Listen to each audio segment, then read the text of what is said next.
रियासत ड्रामे जी नई अपडेट में सभी पहिरीं प्यारनि खे ख़ुश आमदीद। दोस्तों अॼु रिव्यू कंदासीं मेगा सोप सीरियल रियासत।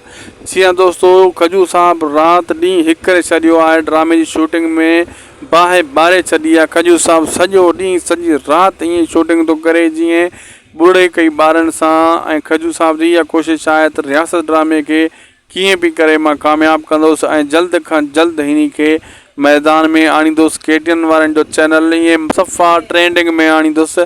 इन चक्कर में लॻो पियो आहे। खजू साहब सभिनी अदाकारनि जा सीन शूट करे रहियो आहे ऐं हुन पंहिंजी निंडूं फेटाए छॾियूं आहिनि।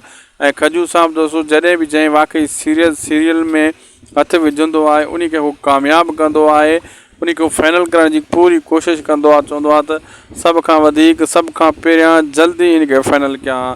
ऐं हाणे सीनियर अदाकार बि घणा हिन ड्रामे में अची चुका आहिनि, रियासत ड्रामे में। ऐं खजू साहब जी महिनत सराहण जहिड़ी महिनत आहे। वाक़ई खजू कंहिंखां घटि न आहे दोस्तों। खजू साहब डायरेक्टर हाई लेवल जो आहे, पर खजू साहब जा जेका ड्रामा आहिनि उहे कामयाब बि थी चुका आहिनि। ईअं जो न आहे जो खजू साहब जो को ड्रामो कामयाबु न आहे थियो, पर खजू साहब जा सभु ड्रामा कामयाब बि थिया आहिनि।